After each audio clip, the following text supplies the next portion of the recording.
فأنا ناصح لإخواني بالصدع بالحق تبيض وجوههم. السكوت في مسألة الحزبية يضرها، فاصدع بما تؤمر وأعرض عن المشركين.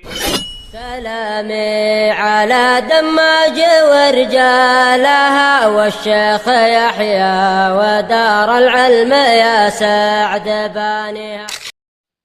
بسم الله الرحمن الرحيم. الحمد لله حمدا كثيرا طيبا مباركا فيه كما يحب ربنا ويرضاه. أشهد أن لا إله إلا الله وحده لا شريك له وأشهد أن محمدا عبده ورسوله صلى الله عليه وعلى آله وسلم تسليما كثيرا. أما بعد, kita masih pada beberapa hadis terkait salat-salat sunnah, di mana pada pertemuan yang lalu kita mengambil hadis Abdullah bin Mughaffal berkaitan dengan salat sunnah apa ini? Saqif, salat rawatib jenis yang mana? Salat rawatib qabliyah atau ba'diyah? Salat rawatib qabliyah, baina kulli adzanaini salah. Setiap antara dua adzan itu ada salat sunnah.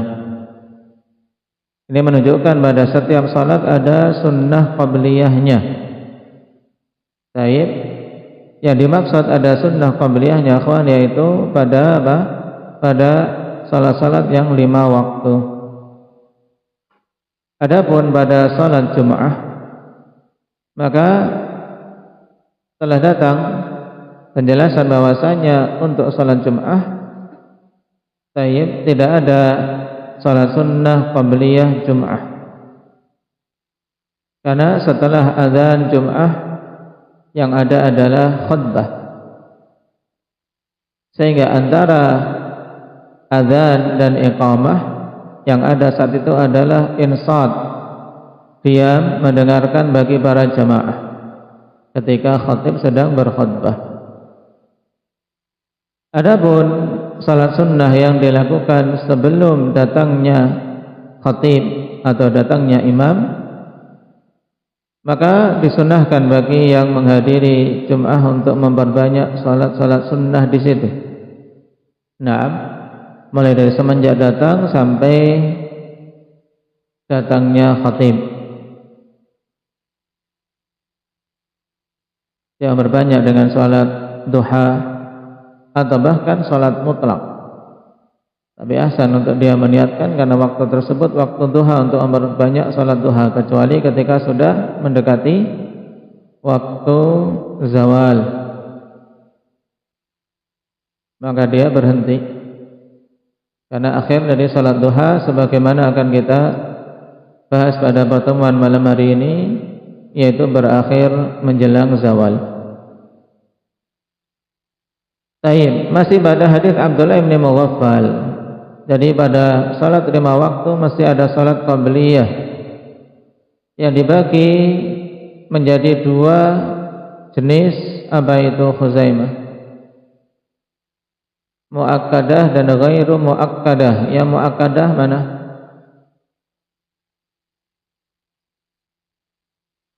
Baik, yang muakkadah adalah qabliyah subuh dan qabliyah zuhur. Kalau qabliyah subuh jelas cuman 2 rakaat.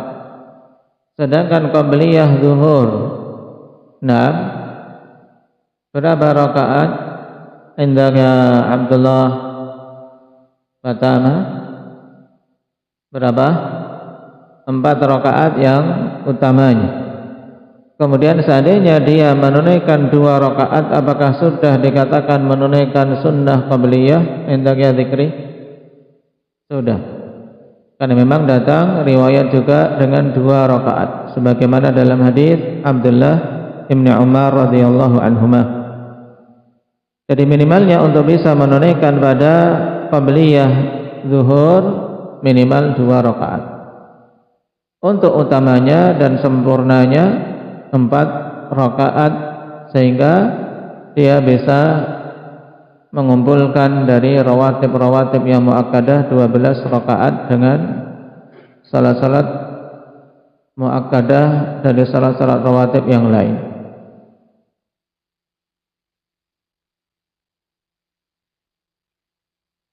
Sekarang kita masuk pada hadis yang ke-59.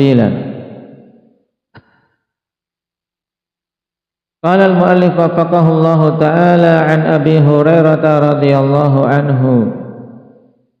Siapa nama Abu Hurairah? Lama enggak ditanya, ini Abdurrahman ibnu Sakhar, ahfadus sahabat, sahabat yang paling kuat hafalannya, dengan sebab barokah doa dari Nabi sallallahu alaihi wasallam, karena didoakan untuk tidak pernah lupa apa yang beliau dengar. Juga selain itu karena hirs fi talabil ilm, semangat yang kuat dalam menuntut ilmu, sehingga yang lainnya absen karena kesibukan, sedangkan beliau tidak pernah absen untuk menghadiri majelis-majelis Nabi sallallahu alaihi wasallam walaupun dalam kondisi kelaparan. Qala an Abi Hurairah radhiyallahu anhu qala awsani khalili bi thalath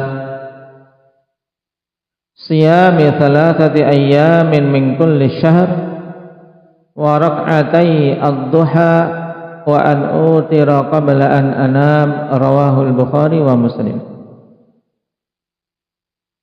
Dari Abi Hurairah radhiyallahu anhu, beliau mengatakan, khalili, yaitu kekasihku yang aku sangat mencintainya, yaitu Nabi kita Muhammad sallallahu alaihi wasallam, telah berwasiat kepadaku dengan 3 perkara. Di sini menunjukkan, ikhwan, terkadang Rasulullah sallallahu alaihi wasallam memberikan wasiat-wasiat khusus terhadap sebagian sahabat secara khusus. Termasuk diantara di sini Abu Hurairah radhiyallahu anhu. Secara khusus Nabi sallallahu alaihi wasallam wasiatkan 3 perkara ini. Makanya Abu Hurairah mengatakan ausani, menunjukkan yang diajak bicara dan yang diberi wasiat saat itu oleh Rasulullah sallallahu alaihi wasallam adalah Abu Hurairah sendiri. Nabi sallallahu alaihi wasallam berwasiat kepadaku dengan 3 perkara. Yang pertama, siyami thalathati ayyamin min kulli syahr, berpuasa 3 hari di setiap bulannya. Dan ini minimal yang hendaknya diupayakan oleh setiap muslim ataupun muslimah dalam mengambil bagian pada puasa sunnah. Baik, untuk minimalnya diupayakan agar punya bagian 3 hari dalam setiap bulannya. Apakah itu dilakukan di awal bulan, atau di pertengahan bulan, atau di akhir bulan, ataukah dia lakukan secara terpisah-pisah ketika mendapati saat kuat puasa sehari, kemudian beberapa hari tidak berpuasa, setelah itu puasa lagi. Yang penting totalnya 3 hari dalam setiap bulannya. Dan siapa saja menunaikan hal ini, akhwani fillah, maka dia terhitung seperti puasa sepanjang tahun. Karena setiap kebaikan dilipat gandakan menjadi 10 kebaikan. Sehingga puasa 3 hari dilipat gandakan berarti puasa 30 hari. Berarti kalau setiap bulan berpuasa 3 hari, maka dia seperti berpuasa sebulan penuh. Kemudian ditambah bulan Ramadan 1 bulan penuh puasa yang wajib. Maka dia dihukumi seperti puasa sepanjang tahun. Keutamaan yang besar dan kepemurahan yang besar dari sisi Allah Subhanahu wa taala. Dan pada puasa 3 hari di setiap bulannya ini ada waktu yang ditekankan, yaitu di pertengahan bulan yang dikenal dengan ayyamul bid. Nah, ayyamul bid maksudnya adalah hari-hari yang malamnya adalah malam purnama. Baik, yaitu tanggal 13, 14 dan 15 di setiap bulannya. Dan padanya pendekatan khusus untuk seorang menjaga puasa di hari-hari tersebut. Namun seandainya dia tidak menunaikannya pada tanggal tersebut, maka sudah masuk dalam penunaian wasiat yang telah diwasiatkan oleh Rasul sallallahu alaihi wasallam kepada Abu Hurairah untuk puasa 3 hari di setiap bulan. Kemudian wasiat yang kedua, wa raka'atayid duha, dan 2 rakaat salat duha, yang insyaallah akan kita bahas tentang hukum-hukumnya. Wasiat yang ketiga, wa an utira qabla an anam, dan untuk aku berwitir sebelum aku tidur. Hal ini sebagaimana telah kita lewati pada pembahasan salat witir, bahwasanya salat witir waktunya dimulai kapan? Muhammad Raka? Ba'dal Isya, setelah salat Isya, dan berakhir sebelum masuk waktu subuh, sebelum terbit fajar. Baik. Dan di sini Rasul sallallahu alaihi wasallam berwasiat kepada Abu Hurairah untuk beliau sebelum tidur melakukan witir. Dalam hadis yang lain Rasulullah sallallahu alaihi wasallam mendorong untuk seseorang yang memiliki himmah dan punya harapan besar untuk bangun di akhir malam, untuk dia tunaikan witirnya di akhir malam. Nah, makanya para ulama mensinkronkan riwayat ini bahwasanya Rasulullah sallallahu alaihi wasallam melihat kondisi Abu Hurairah di mana beliau seorang yang bergelut dengan ilmu, sehingga diwasiatkan untuk berwitir sebelum tidur agar tidak terluputkan salat witir.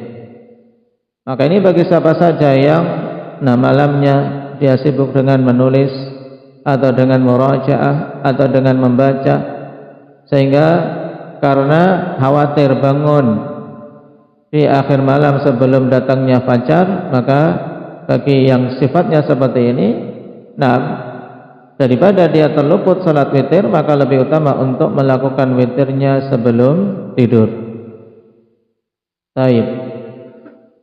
Walaupun seandainya dia mampu untuk bangun dan punya harapan kuat untuk bangun di akhir malam sebelum tidur, sebelum masuk waktu fajar, maka itu yang lebih utama.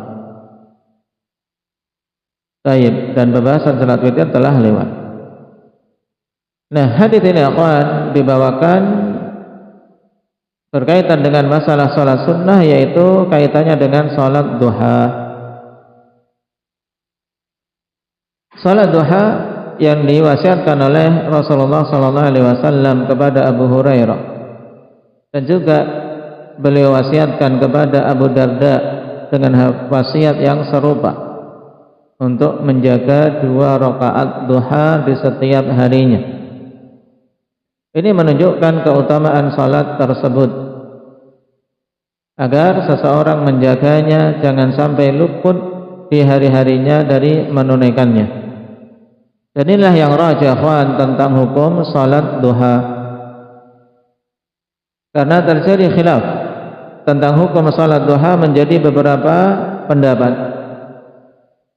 Ada yang mengatakan sunnah secara mutlak dan disunahkan untuk menjaganya, dan ini pendapat jumhurul ulama. Ada yang menyatakan bahwasanya sunnahnya ini kadang-kadang saja, terkadang salat, terkadang ditinggalkan, tidak dijaga secara rutin. Ini merupakan mazhab dari kalangan Hanabilah. Dan yang ketiga, menyatakan tidak disyariatkan kecuali kalau ada sebab, misalnya karena luput dari salat malam. Dan ada bahkan yang menyatakan terus menerusnya melakukan duha termasuk bid'ah. Mana dari pendapat-pendapat tersebut yang rajih fanifillah, maka jelas pendapat pertama merupakan pendapat yang rajih berdasarkan dalil-dalil yang banyak. Nah, dan inilah pendapat jumhurul ulama, di antaranya hadis kita. Nabi sallallahu alaihi wasallam mewasiatkan kepada Abu Hurairah, demikian pula kepada Abu Darda, dan juga sahabat yang ketiga Abu Dzar. Nah, untuk apa? Menjaga 2 rakaat duha. Nah, kalau itu perkara yang tidak masyru' atau bahkan bid'ah, maka tentunya Nabi sallallahu alaihi wasallam tidak akan mewasiatkan. Baik. Dan juga dalil-dalil yang menunjukkan tentang keutamaannya. Walaupun akhwan, Nabi sallallahu alaihi wasallam sendiri dan diriwayatkan oleh sebagian sahabat memang beliau tidak diketahui betul-betul menjaga 2 rakaat duha ini. Baik, inilah yang menjadikan sebab adanya khilaf di kalangan para ulama radhiyallahu anhum wa rahimahumullah.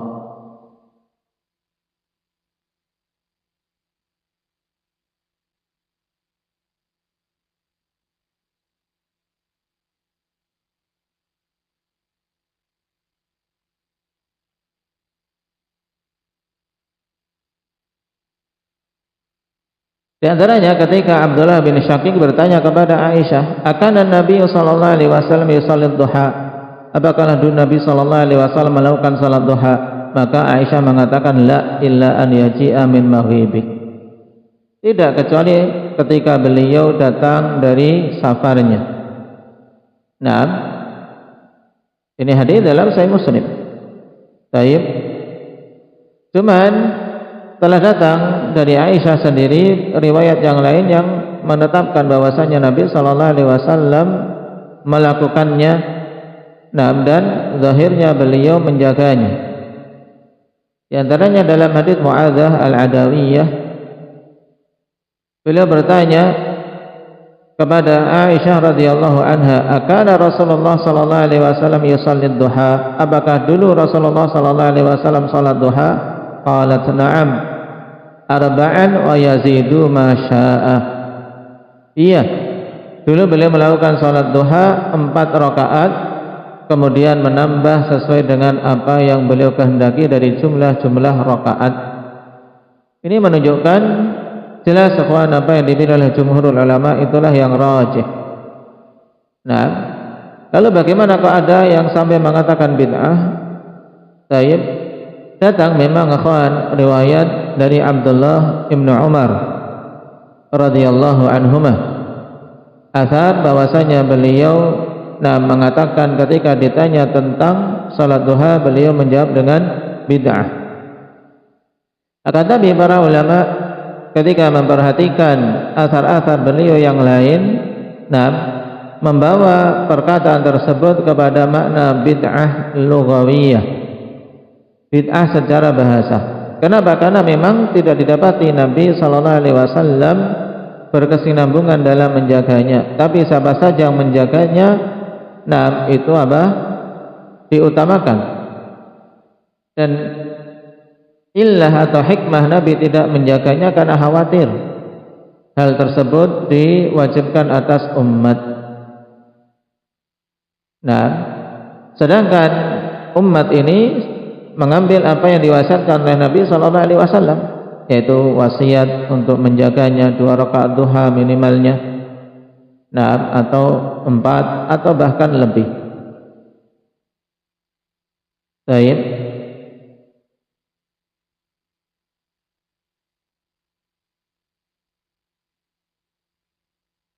Makanya perkataan Abdullah bin Umar tentang salat duha itu adalah bid'ah itu dibawa kepada bid'ah secara bahasa, persis seperti perkataan Umar radhiyallahu anhu terkait masalah salatut tarawih, ketika beliau mengatakan ni'matil bid'ah hadih, sebagus-bagus bid'ah adalah ini. Maksudnya salat tarawih yang dilakukan secara berjamaah dipimpin oleh satu imam. Baik. Sehingga tidak syak terkait masalah disyariatkannya dan disunnahkan salat duha itu disunnahkan untuk dijaga setiap harinya. Apalagi telah datang beberapa hadis yang menunjukkan keutamaan. Selain itu adalah wasiat dari Nabi sallallahu alaihi wasallam. Nah, di antaranya yang pertama hadis dari Abi Dzar radhiyallahu anhu yang menunjukkan bahwasanya 2 rakaat duha yang dilakukan oleh seseorang itu bisa mencukupi tuntutan untuk bersedekah atas seluruh sendi-sendi tubuh kita. Rasulullah sallallahu alaihi wasallam mengatakan yusbihu ala kulli sulama min ahadikum sadaqah. Wajib atas setiap ruas-ruas tubuh dari salah seorang kalian ketika masuk waktu pagi untuk diberikan sedekahnya. Berarti apa? Ada tuntutan untuk kita bersedekah atas semua ruas-ruas tubuh kita. Dan sendi-sendi tubuh kita, dijelaskan dalam hadits Buraidah berapa jumlahnya? Sittun wa thalathumiyah mafsal, 360 sendi. Nah, kalau kita mau bersedekah minimal 6.000, 360 sudah seharinya 360.000. Kalau 100 minimal sehari berapa sedekah? 36.000. Ya. Kalau 100 minimal 36.000 sedekah. Jajan kalian cuma 5.000 sehari, 2.000, enggak cukup untuk sedekah. Baik. Itu tuntutan setiap hari sendi-sendi tubuh kita diberi sedekahnya untuk bisa bebas dari tuntutan. Bagaimana? Rasulullah sallallahu alaihi wasallam kemudian berikan jalan keluar bahwasanya sedekah itu ternyata bukan hanya dengan uang, dengan harta, tidak hanya dengan uang. Fa kullu tasbihatin sedekah, maka setiap tasbih itu merupakan bentuk sedekah. Wa kullu tahmidatin sadaqah wa kullu tahlilatin sadaqah wa kullu takbiratin sadaqah wa amrun bil ma'rufi sadaqah wa nahyun 'anil munkari sadaqah. Tasbih, tahmid, tahlil dan takbir itu semuanya bentuk sedekah. Demikian pula memerintahkan yang baik dan mencegah dari yang mungkar itu juga bentuk sedekah. Yang dalam hadis yang lain apa? Diungkapkan oleh Nabi secara global, yaitu apa? Kullu ma'rufin sadaqah. Semua perkara yang baik itu bentuk sedekah. Nah, dengan kalimat thayyibah, kalimat-kalimat yang bagus, sedekah. Nah, kemudian Nabi katakan wa yujzi'u min dzalika rak'atani yarka'uhuma minad duha, dan mencukupi dari tuntutan sedekah atas 360 sendi tersebut 2 rakaat yang dilakukan di waktu duha. Ini menunjukkan akhwan, dengan 2 rakaat duha seorang bisa menunaikan tuntutan bersedekah atas 360 sendi-sendi tubuhnya. Menunjukkan agungnya pahala salat duha.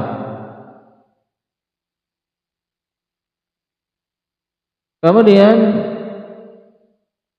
keutamaan yang lain, Rasulullah sallallahu alaihi wasallam jelaskan di antara waktu dalam penunaian salat duha ada yang sangat utama. Makanya seorang dengan salat duha ini bisa masuk dalam kriteria awabin. Dalam kriteria orang-orang yang senantiasa kembali kepada Allah Subhanahu wa taala. Dan kita dapati Allah puji sebagian nabi-nabi dan rasulnya karena dia adalah innahu awwab, senantiasa kembali kepada Allah, menunjukkan itu sifat utama. Dalam hadis Zaid bin Arqam, Nabi mengatakan salatul awabin hina tarmadul fisal. Salatnya awabin itu ketika onta-onta kecil berdiri kepanasan. Nah, karena apa? Karena tempat yang digunakan untuk menderum pasirnya sudah panas karena apa? Terkena terik matahari.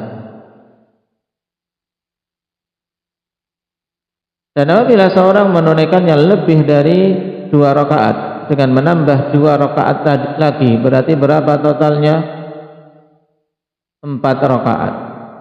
Taib, 4 rakaat dilakukan dari salat duha ikhwan ada keutamaan khusus, yaitu dalam hadis Jubair ibn Nufair dari Abi Darda dan Abi Dzar radhiyallahu anhuma, Rasulullah sallallahu alaihi wasallam mengatakan, meriwayatkan dari Allah Subhanahu wa taala dalam hadits qudsi,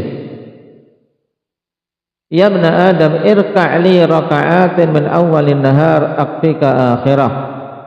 Wahai anak Adam, lakukanlah salat beberapa rakaat di awal siang, maka aku akan cukupi akhir harimu, yaitu mendapatkan kecukupan penjagaan dari Allah Subhanahu wa taala.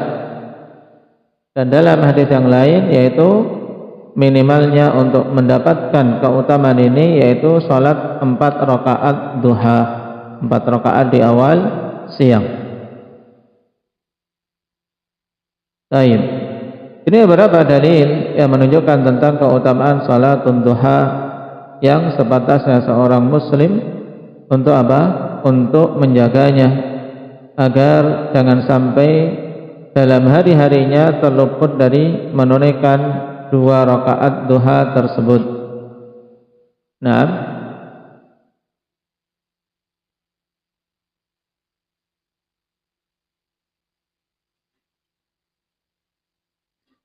lalu kapan waktu salat duha? Sebagaimana namanya ikhwan, salatun duha, yaitu salat yang dilakukan di waktu duha. Jadi idhofah di sini idhofah salat kepada waktunya. Dan waktu duha dimulai setelah terbitnya matahari dan naik 1 tombak dan berakhir pada waktu menjelang zawal. Diperkirakan oleh para ulama, di antaranya Syekh Ibnu Baz dan Syekh Ibnu Utsaimin serta yang lainnya dan juga ahli falak, bahwasanya permulaan waktu duha yang dikatakan tadi, ketika naik matahari setelah terbitnya sekitar 1 tombak ini, 1 tombak dari pandangan mata kita, kawan. Jadi dari pandangan mata kita, misalnya kita berdiri di dataran, misalnya di tepi pantai, misalnya yang jelas di timur, misalnya kita mengarah ke timur, di situ ada pantai lurus. Nah, matahari dari ufuk, kemudian kira-kira setinggi tombak, naiknya itulah apa? Itulah masuk waktu duha. Dan tentunya seperti ini untuk mengawasi setiap hari sulit. Lalu berapa kadarnya? Diperkirakan kadar dari semenjak terbitnya matahari itu sekitar rubu' sa'ah, sekitar 1/4 jam. Berarti berapa menit, Qadir? 15 menit. Nah, 1/4 jam itu 15 menit. Jadi sekitar 15 menit dari terbitnya matahari. Ini waktu yang paling aman yang disebutkan oleh para ulama. Sebagian menyebutkan 10 menit. Ada yang mengatakan sekitar 12 menit. Nah, kenapa waktu paling aman? Karena kita membutuhkan yakin untuk telah keluar dari waktu larangan. Karena setelah subuh itu waktu dilarang untuk menunaikan salat sunnah sampai apa? Terbit matahari, dan di saat terbit matahari lebih kuat lagi keharaman untuk menunaikan salat sunnah, kecuali salat-salat sunnah yang ada sebabnya. Sampai keluar waktu larangan, yaitu ketika matahari terbit naik setinggi 1 tombak tadi.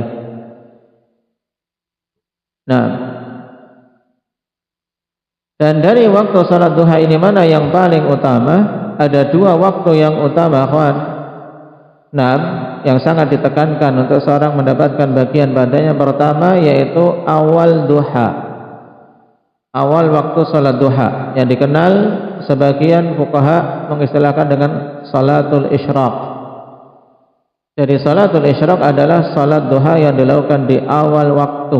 Kenapa dinisbahkan kepada isyraq? Karena dekat dengan waktu apa? Syuruq, yaitu waktu terbitnya matahari.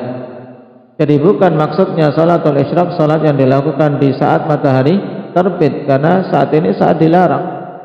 Cuman digunakan istilah tersebut salatul isyraq oleh sebagian fuqaha. Kenapa? Waktunya dekat dengan terbitnya matahari, yaitu ketika telah keluar dari waktu larangan langsung menunaikan salat duha tersebut. Dan ini yang rajih, bahwasanya salatul isyraq adalah salat duha, bukan salat khusus. Itu salat duha yang dilakukan di awal waktu.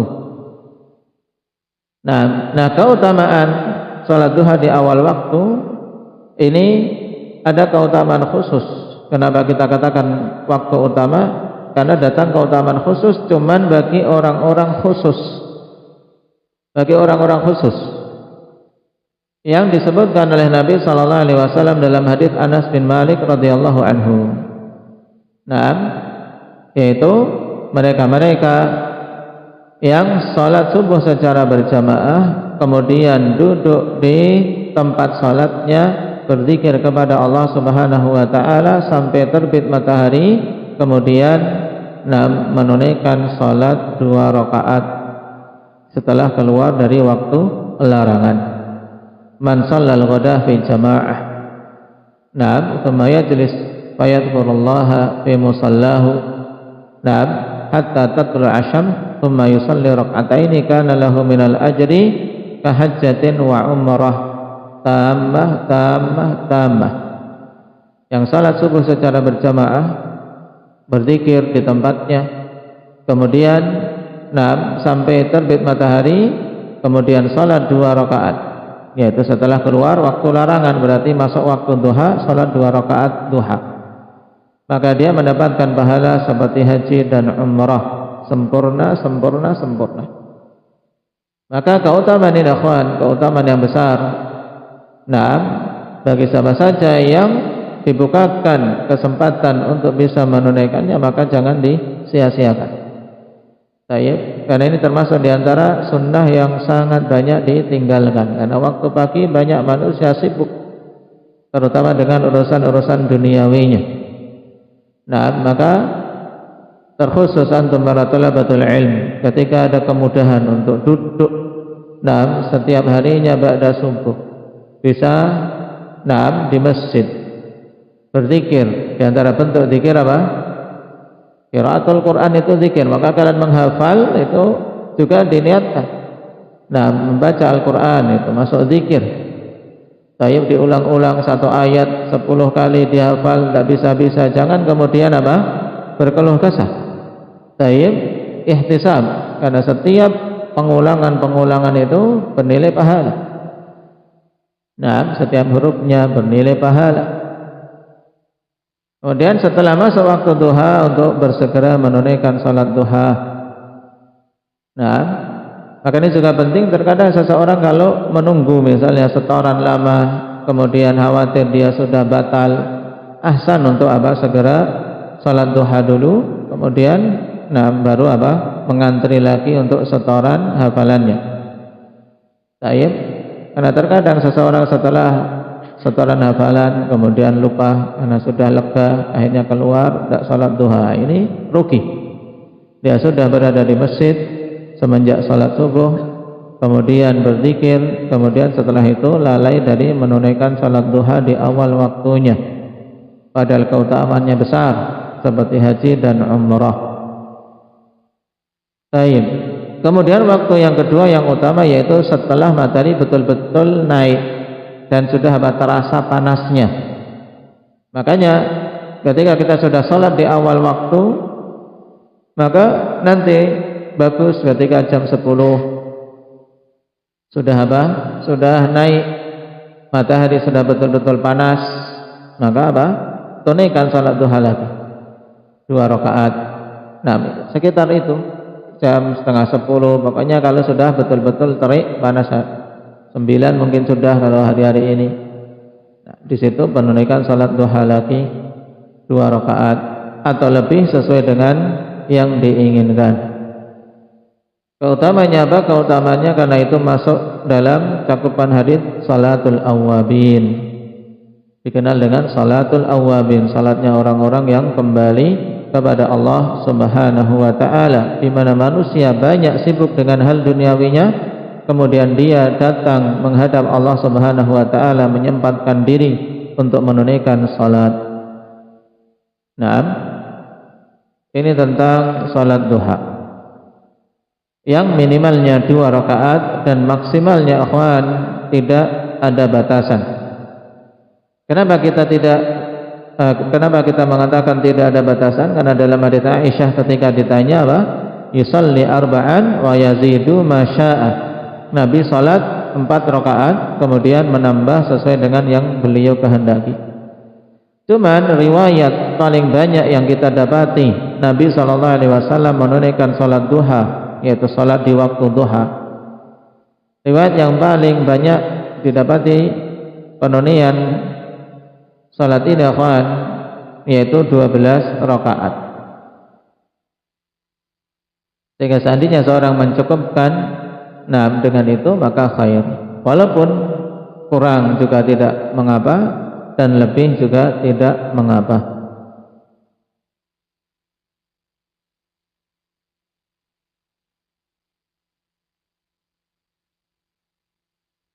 Baik.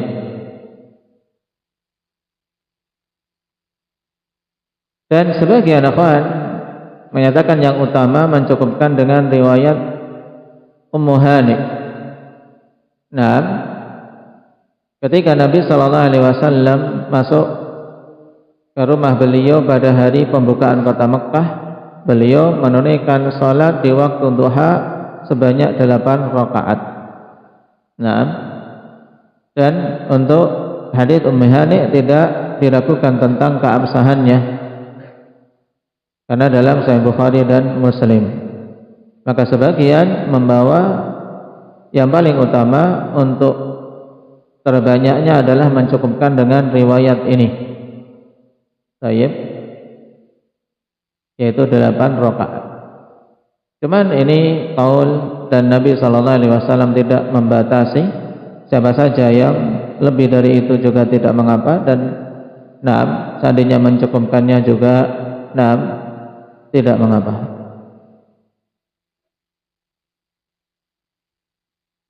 Baik, wallahu ta'ala alam. Ini terkait salatul duha. Nasallallahu taufiq wassadat walhamdulillahi rabbil alamin.